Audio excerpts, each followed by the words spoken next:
two ways to calculate the magnitude of a torque. Really, there are two different perspectives on what we're doing when we calculate the magnitude of a torque. So the first way, the magnitude of the torque exerted by a force relative to point of rotation P is given by the product of the magnitude of the force with what we call the lever arm. So I've got three illustrations here. On the ends, we've got a force exerting some torque. In the middle is the maximal case in which we exert maximum torque. So our rigid body is the wrench. Our point of rotation is P down here at this end. And I've indicated two vectors in each of these diagrams. R, the green position vector, pointing from point P, the point of rotation, to the location where the force is being exerted. I'll say that again. Our position vector R points from the rotation point to the location where the force is being exerted. The other vector is then the force vector itself. Now, I've extended each of those vectors with a dotted line. This dotted line outwards extending that position vector, and this red dotted line passing through the applied force. That red dotted line has a special name. It's known as the line of action, LOA. The line parallel to the force passing through the location where the force is being exerted. So that's our line of action. So having defined those two vectors and emphasizing these two lines, we can define an angle between them. This angle theta in all three of these pictures. It's the angle that we get when we put R and F, those two vectors, tail to tail. So if we line them up tail to tail, then theta is the angle between the two of them. Now, the lever arm. That is defined as the distance, D here in this picture, the shortest distance between the line of action and the point of rotation. So it's the shortest distance, the straight line distance, the distance along a line making a right angle to the line of action going through our point of rotation there. It's sort of the distance of closest approach that this line makes with our point of rotation. So D in this picture and D in this picture appear in different places. Here is our line of action, and in this case, the shortest distance from that line to the point P is this right here. However, in the middle case, where we get the most torque, the force is already at a right angle to the line made by our position vector. So the shortest distance between the line of action and the point of rotation is identical to the magnitude of our position vector itself. Let's look at these three expressions here. For D, the lever arm. D is the lever arm, this distance. In this picture, if this is angle theta here, then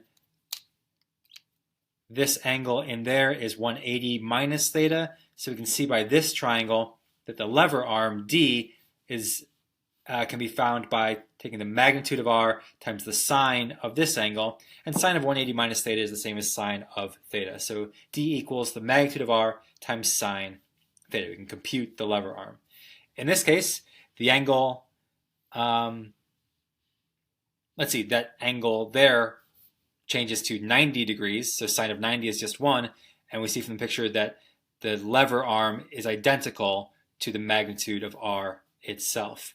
In this case, we see this triangle with R as the hypotenuse and D as the leg.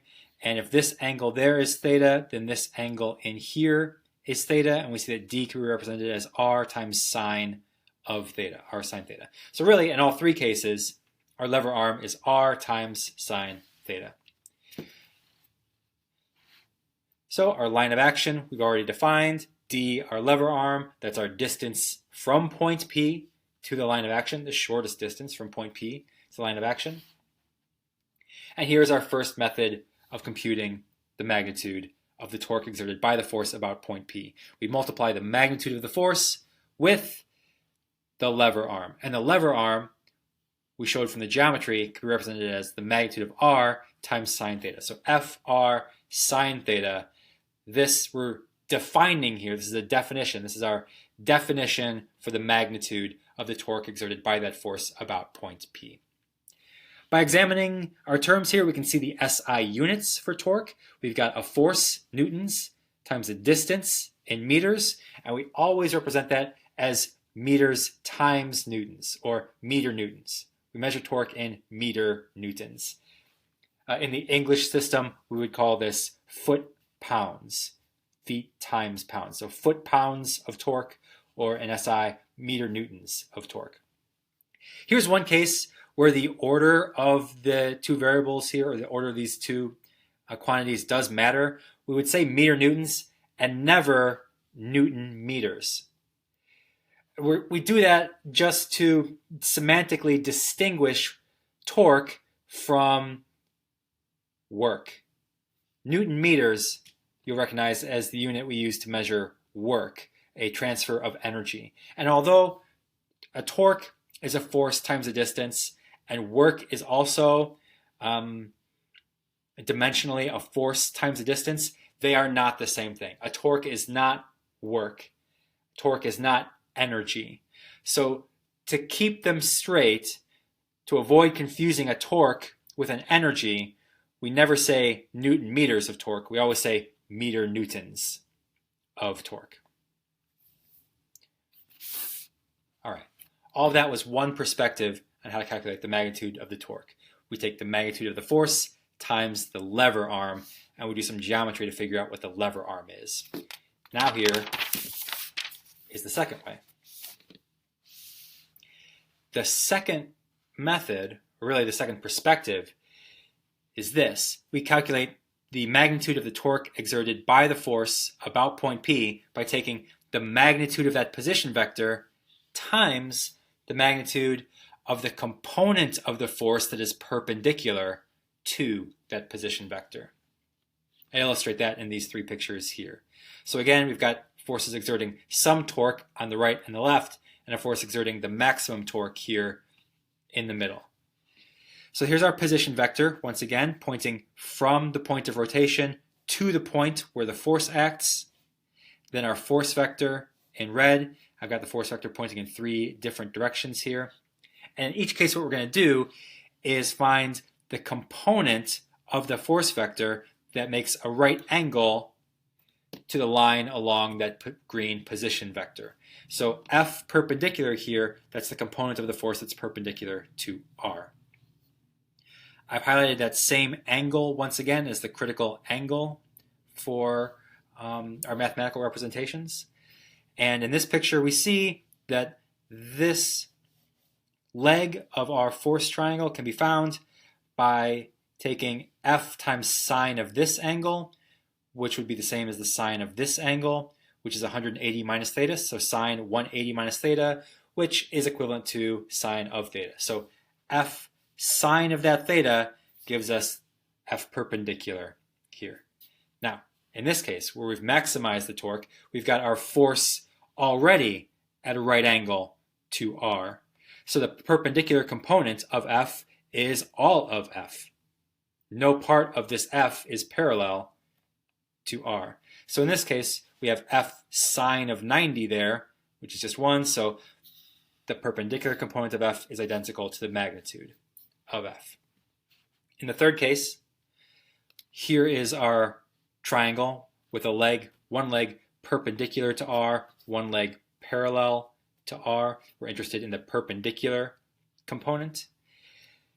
And we see that that would be given by our force times the sine of this angle here, which is identical to this angle right there. So F sine theta. Really, in all three cases, I'm showing that F perpendicular is given by F sine of this particular angle. So why that component, the component of F perpendicular to R, why is that the important one? Well, we've already said why. After all, the parallel component of F, this component right here, that points directly in towards the point of rotation, and we know that if we push directly in towards the point of rotation, we get no torque. Likewise, over here, this component of F, that's the component parallel to R, pushing straight outwards. But if we pull straight outwards, we don't get any torque, we don't get any rotation. Only if we push at a right angle, to R do we actually get rotation, not if we push parallel to R. Okay, so we see why F perpendicular is the component we care about. Putting that together, we can express the magnitude of the torque exerted by the force about point P as the product of the magnitude of R times the perpendicular component of the force. And from the geometry, we've shown that F perpendicular is F sine theta. So replace that with F sine theta. And you're noticing that this formula here, from our second perspective, is identical to this formula here from our first perspective. They're the same definition, just two different ways of looking at it. So whether you're thinking about lever arms or thinking about the perpendicular component of the force, either way, what we're doing is defining torque as the product of the perpendicular parts of those two vectors, vector r and vector f. And if we put them tail to tail and define theta as the angle in between them, then the magnitude of the torque exerted by F about point P is this magnitude times that magnitude times the sine of that particular angle right there. As before, we see the SI unit is meters times newtons, or meter newtons. So it looks like we would benefit from some way of mathematically representing this quantity here, this product of the perpendicular parts of two vectors. So that's what we'll discuss next, this concept of the product of the perpendicular parts.